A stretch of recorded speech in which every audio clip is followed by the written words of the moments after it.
वो आपके साथ फिजिकल होना चाहती है, उसकी ये इच्छा है मरने के बाद भी कि वो आपसे फिजिकल होना चाहती है। इस लड़के को समृद्धि ने बताया अक्षय भाई उसने ना मेरे पर्सनल अंडरगारमेंट से कलर तक बता दिया कि मैंने क्या क्या पहना हुआ है। तब वो जिंदा थी या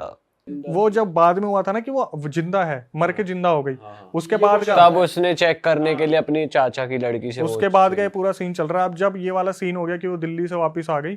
तो इसने बताया कि मैं अपने उसी चाचा की लड़की को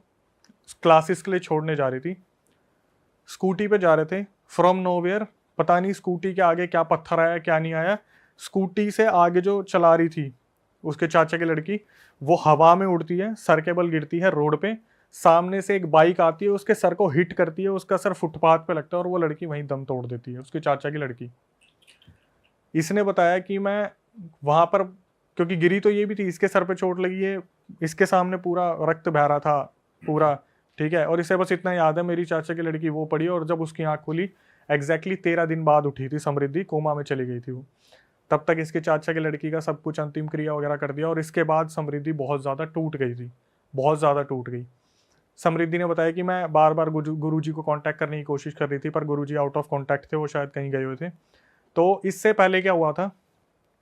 जो पानी वानी का सीन हुआ था, गुरुजी ने बोला था पानी पिलाना पड़ेगा, तो पानी वाला तो सीन बना नहीं, तो इसने गुरुजी से एक ताबीज़ मंगवाया था। ताबीज़ मंगवा के उस लड़के को इसने पहनाया और उस लड़के की हालत बहुत ज़्यादा ख़राब हो गई उस ताबीज़ पहनने के बाद। तो जब 3-4 दिन उसकी तबीयत बहुत ज़्यादा ख़राब रही तो समृद्धि ने बताया कि ये चाचा वाला इंसिडेंट हुआ। तो उससे पहले ना, चाचा वाले इंसिडेंट से पहले इसने सोचा था, जब इसके बॉयफ्रेंड की तबीयत बहुत ज़्यादा ख़राब हो गई थी, कि मैं ताबीज़ उतार देती हूँ, उससे रहा नहीं जा रहा, जलन हो रही है शरीर में, वॉमिट हो रही है बैक टू बैक, कहीं ना कहीं कुछ ना कुछ प्रॉब्लम हो रही है। जब ये चाचा वाला इंसिडेंट हो गया तब समृद्धि ने बोला कि मेरे सबसे क्लोज वन की जान ले ली ना, अब एक काम करूंगी, अपने बॉयफ्रेंड को तेरे हाथ से छीन के दिखाऊंगी। इसने 100% चैलेंज ले लिया कि अब मैं, उखाड़ लो जो उखाड़ सकते हो, अब मैं अपने बॉयफ्रेंड को बचा के रखूंगी। बॉयफ्रेंड तो नहीं था लेकिन लड़की प्यार करती थी, इसने ये दिमाग में ठान लिया कि अब मेरे को इसे बचाना है। इससे पहले क्या हुआ, जब इसने ठान रखा था, वो जो एंटिटी थी ना वो लड़की की, मतलब किट्टू यहाँ पे कंफर्म हो गया, वो तो मर चुकी है, किट्टू तो है ही नहीं, तो उसकी आईडी कॉन्स्पिरिटी चला रही है, यही है सस्पेंस, यही है सब कुछ। तो हुआ क्या, जब इसकी चाचा की लड़की मरी, तो जब इसने सोच रखा था उससे पहले मैं उसका ताबीज उतरवा दूंगी,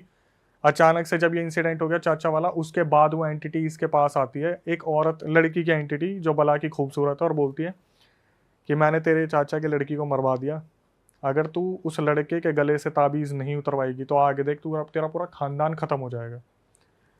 ये फिर दोबारा कंफर्म होगी कि ये साला कोई ऐसी वैसी चीज़ नहीं है, ये पक्का ही कोई एंटिटी है जो बहुत बुरी तरीके से पीछे पड़ रही है। अब क्या हुआ, धीरे धीरे धीरे धीरे किट्टू की तबीयत भी खराब होने लगी,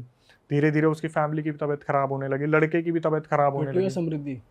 हाँ सॉरी, जो समृद्धि थी उसकी भी तबीयत खराब होने लगी, लड़के की भी, समृद्धि की फैमिली की भी तबीयत खराब होने लगी। और इसको एंटिटी क्या प्रॉपर अपने सामने दिख रही है जैसे वो बोल रही है? भाई एंटिटीज ना बस ऐसे दिख जाती है जैसे एक धुआं किस्म का ब्लैक कलर का है, किसी की आवाज़ आ गई। और मैं भाई, जब उसने वो चीज़ बोली ना मेरी चाची की लड़की की डेथ हो गई, वो कॉल पे भी उसने बोला और वो रोने लगी, तो मैं ज़्यादा पूछा नहीं मैंने,